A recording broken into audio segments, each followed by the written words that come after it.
بسم اللہ الرحمن الرحیم. سب سے پہلے تمام دوستوں کا شکریہ اس عزت کا. اینڈ جس طرح میں نے کہا تھا کہ ایک نمبر کی وجہ سے ہم یہاں سارے اکٹھے ہوئے، اسی طرح ایک مولانا بھائی کی کاوش سے آج سب صاحبان اکٹھے. تو انیشیٹ لینا یہ بہت ضروری ہے. چلے اس کے بغیر میں بات کر لیتا ہوں. تو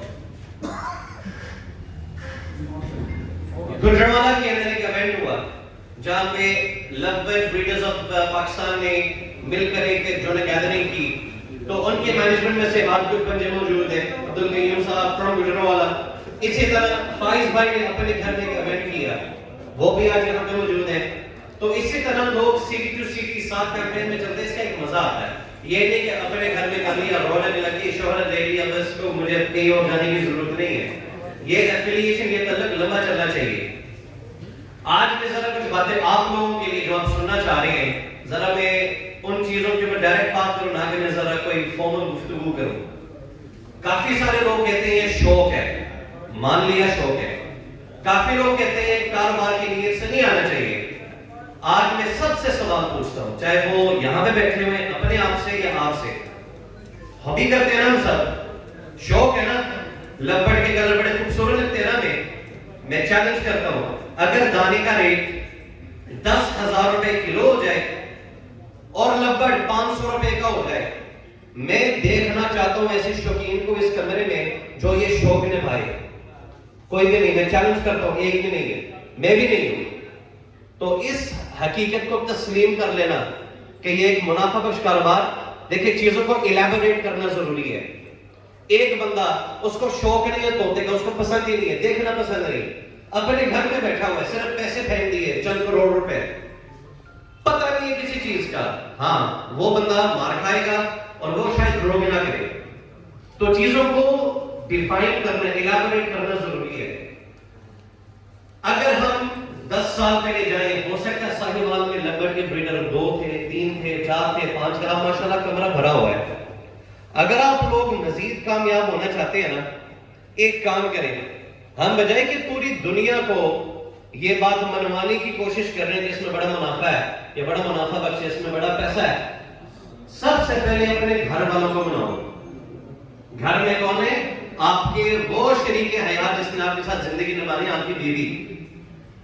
اسلام کے اندر بیوی اور بچوں پہ یا اپنے والدین پہ خرچ کرنا صدقہ ہے. صدقہ کی مختلف قسمیں ہیں. اپنے گھر والوں پہ خرچ کرنا آپ پہ فرض بھی ہے اور اس کا ایک درجہ صدقے کا ملتا ہے. آپ اپنے بچت کے اندر کچھ حصہ مقرر کر دیں، یہ کچھ جوڑے خاص کر دیں. ہر بندہ اپنی بیوی کو جیب خرچ کرتا ہے، کوئی کم کچھ زیادہ، کپڑے خریدنے، میک اپ کرنا، یہ کرنا ہے، اس کو کہو ٹھیک ہے کرتا ہوں. یہ 5 جوڑے میں سے جو بریڈ ہے آپ کی آئے گی، یا تمام آمدن میں سے 10% آپ کے لیے مقرر. آپ کے گھر میں خوشحالی، وہ ڈیمانڈز کی طلب کے اندر ذرا کمی آئے گی اور آپ مل کر اس کو کامیاب کریں گے. پھر جہاں پہ کچھ لوگ ہیں جو کام کرتے ہیں صبح سے لے کر شام تک آفیسز کے اندر، تو ان کو اپنے نوکری والی جگہ میں بھی ٹینشن ہوتی ہے، تڑپال نیچے کی ہے یہ نہیں، کھڑکی کھولی ہے یہ نہیں. جب آپ کی شریک حیات آپ کے ساتھ ہو پھر آپ کو یہ ٹینشن لینے کی ضرورت نہیں ہے. دیکھیں جب آپ کسی کو پیسہ دیتے ہیں نا پارٹنرشپ کی شکل میں، تو وہ اس چیز کو اون کرتا ہے. میں اپنی مثال دیتا ہوں، میں نے مختلف جگہوں پہ پارٹنرشپس کی ہیں، پیسے ملتے ہیں تو انسان اس چیز کو اون کرتا ہے. سوائے کہ آپ جیب خرچ دیں، اپنی بیوی کو اپنا بزنس پارٹنر بنائیں، اپنے بچوں کو یہ سکل سکھائیں. بہت سارے لوگ ہیں پاکستان میں جو کہ ویل ایجوکیٹڈ ہیں، 21 گریڈ آفیسر ہیں، 19 گریڈ آفیسر ہیں، 17 گریڈ آفیسر ہیں، یا پرائیویٹ سیکٹرز کے اندر ان کی لاکھوں میں تنخواہیں ہیں، لیکن وہ اس کے باوجود اس کام کے اندر ہے. تو اپنے گھر کو مضبوط کریں. دیکھیں گھر کے اندر خوشحالی پیسوں سے نہیں آتی، لیکن پیسہ ایک بہت بڑا سبب ہے خوشحالی کے آنے کا. تو اپنے گھروں کو مضبوط کریں، اپنی آمدن کو بڑھائیں. اور اس کے ساتھ ساتھ میں کہنا چاہوں گا کہ ہمارے معاشرے کے اندر نیگیٹیوٹی کو ہمیشہ تلاش کیا جاتا ہے، ہمیشہ لڑانے کی کوشش کی جاتی ہے. اور ہم انسان ہیں، انسان شیطان کے وسوسے میں آ جاتا ہے. اور اللہ تعالیٰ نے ایک سبق، ایکچولی میں موضوع سے ذرا ہٹ رہا ہوں تاکہ یہ ایک حقیقت ہے، اس کو تسلیم کرنا چاہیے. ایک عالم انہوں نے ایک کتاب لکھی ہے مفتاح دار السعادہ. اس کتاب کے اندر سب سے زیادہ ذکر آدم علیہ السلام کا لکھا ہوا ہے کہ اللہ تعالیٰ نے ان کو جنت میں پہلے کیوں رکھا، پھر دنیا میں کیوں اتارا؟ اللہ تعالیٰ نے وہ اپنے اللہ تعالیٰ کی رضامندی کے ساتھ انہوں نے اس پھلدار درخت سے پھل کھایا، کیا بتانے کے لیے کہ کل بنی آدم خطاء، کہ ابن آدم سارے کے سارے گناہ گار ہیں، غلطی کرنے والے ہیں، لیکن ان میں سے سب سے بہترین وہ ہیں جو توبہ کرتے ہیں، پلٹتے ہیں، اپنی غلطی کو تسلیم کر کے آگے بڑھتے ہیں۔ تو اس ہابی کے اندر ابھی تک ہم جڑے ہوئے ہیں، لیکن جیسے کام تنگ ہوتا جائے، انٹریز بڑھتی جائیں، پھر آپ دیکھ، میں ایک چھوٹی سی مثال دیتا ہوں۔ آج سے 3 سال پہلے جب کووڈ اپنے عروج پہ تھا، کئی سارے کاروبار بند ہوئے۔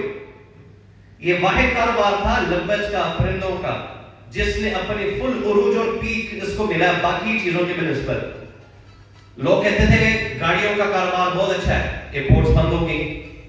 لوگوں کا تبصرہ ہوتا تھا کہ کھانے پینے کا کام کبھی بند نہیں ہو سکتا، ریسٹورنٹس بند ہو گئے۔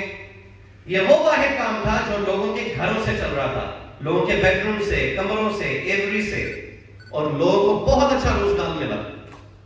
اتنا کسٹمر تھا کہ آپ کو آب و ہوا میں پازیٹیوٹی کے علاوہ اور کوئی چیز نہیں ملتی تھی۔ جیسے ہم کووڈ سے نکلے، لوگوں کی آڈینس کچھ کم ہوتی گئی، لڑائیاں شروع ہو گئی۔ جس طرح ایک انسان ہے نا، وہ کہتا ہے یار مجھے اتنا ملنا چاہیے، وہ اس ہر بندے کو اتنا مل رہا تھا۔ جب اس کو نظر آ رہا تھا کہ مجھے جو مل رہا ہے یہ ذرا کم ہوتا جا رہا ہے، ایک دوسرے کے خلاف باتیں یہ نہیں کرنی چاہیے۔ اگر آپ لوگ کانسٹنٹ گروتھ دیکھنا چاہتے ہیں نا، جس طرح پیشن اور پیشنس بریڈنگ کے لیے ضروری ہے، اسی طرح آپس کا بھائی چارہ اور محبت۔ تو کئی لوگ ہیں جو دیکھنا چاہتے ہیں، آپ ایک پوسٹ لگائیں نیگیٹیوٹی کی، وہ ایسے وائرل ہوتی ہے، ایسے کولے گھومتی ہے جس طرح پتہ نہیں کیا ہوا ہے۔ پازیٹیو پوسٹ لوگ کہتے ہیں ہاں بس ٹھیک ہے گزرو، مسالہ چاہیے۔ اس مسالہ سے ہٹ کر اپنے کام پہ توجہ دیں، لوگوں کو مضبوط کریں۔ کامیاب لوگ وہ ہوتے ہیں جو صرف اکیلا کامیاب نہیں، لوگوں کو اپنے ساتھ چلتا ہے۔ اور یہ خوبی اور یہ صفت یعنی تمام بھائیوں میں پائی جاتی ہے جو یہاں پہ موجود ہے۔ ہر بندہ اپنے کیپیسٹی کے اندر یہ چیز کرتا ہے، چاہے وہ اپنے گھر بلا کر کرے، چاہے وہ ویڈیوز کی شکل میں کرے، یا وہ فون کال کر کے کرے، ہر بندے کی پروموشن ہے۔ تو یہاں پہ میں ایک اور چیز آخر میں کہنا چاہوں گا کہ میں کوئی بڑا بریڈر نہیں ہوں، نہ میں کوئی اس طرح ہوں جس طرح کے القابات دیے جاتے ہیں۔ تو اللہ تعالیٰ نے ایک شہرت دی، اللہ تعالیٰ کا میں شکر گزار ہوں، آپ کا پیار ہے۔ ہمیشہ یہ سوچ رہی ہے کہ لوگوں کے لیے وہ آسانی پیدا کرنی ہے جو میں اللہ تعالیٰ سے اپنے لیے چاہتا ہوں۔ 2019 کے اندر یا 2020 کے اندر ایک بھائی نے مجھے کہا، بڑا سینئر بریڈر ہے، اس نے کہا کہ شیخ صاحب لگ بھگ فلاپ ہونے والا ہے، یہ ہو جائے گا، وہ ہو جائے گا۔ یہ میں یہاں پہ کھڑا ہوں آپ کے سامنے، میں قسم اٹھانے کو تیار ہوں، اس بندے کی ضد میں آ کر میں نے یاسر شامی سے انٹرویو کروایا۔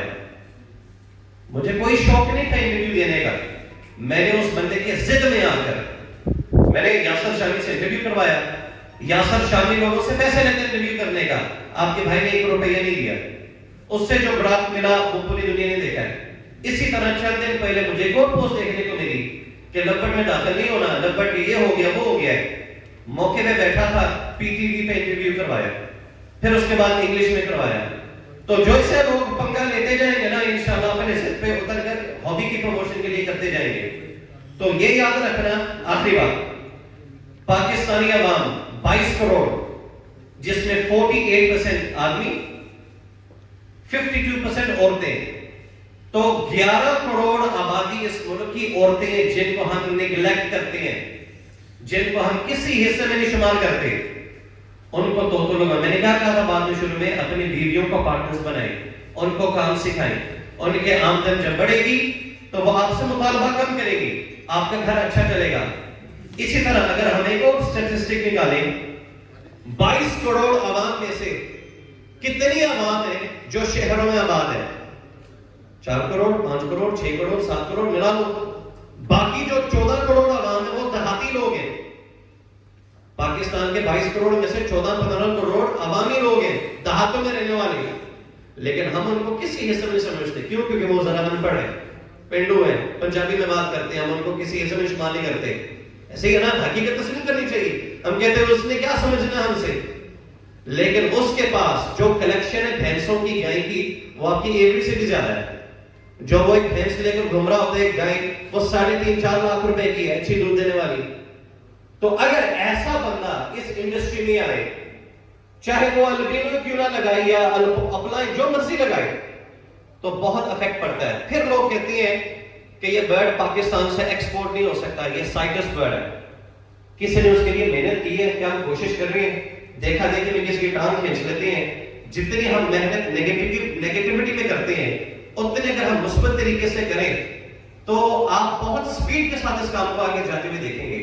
تو ریکویسٹ ہے جو لوگ دیکھ رہے ہیں جہاں تک یہ پیغام جا رہا ہے, ایک فروٹفل ڈائریکشن کی طرف اپنا رخ موڑیں. چاہے آپ ایکسپورٹ میں نہیں کر سکتے, اس کی پروموشن میں کریں. جتنے لوگ اس کو گرانے کے چکروں میں ہیں, نیگیٹیوٹی کے چکروں میں ہیں, وہ انقریب بے نقاب ہوں گے. اور یہ وہی لوگ ہیں جن کو اللہ تعالیٰ نے عزت اس لفظ کے ذریعے ہی دی ہے. انسان کو کبھی اپنا اصل بھولنا نہیں چاہیے. ایک انسان جب ترقی کرتا ہے تو ترقی کرنے میں اس کے سہارا کئی لوگ بنتے ہیں جو اس کو سکھاتے ہیں, لیکن جب وہ بڑا ہو جاتا ہے, مشہور ہو جاتا ہے, وہ پیچھے مڑ کے بھی نہیں دیکھتا. اس کی مثال ایک گاڑی ہے, بند ہے, اس کو جب دھکا دیتے ہیں نا تو گاڑی سٹارٹ ہو جاتی ہے. جس نے محنت کی ہے دھکا دینے میں, آج تک گاڑی چلانے والے نے گاڑی روک کر اس کو کبھی شکریہ جھپے نہیں ڈالی, آگے نکل جاتے ہیں. تو کبھی لوگوں سے توقعات نہ رکھنا, اللہ تعالیٰ کے ساتھ اپنا کنیکشن قائم رکھے. دنیا میں بھی عزت ملے گی, آخرت میں بھی. جزاک اللہ خیر. Thank you so much.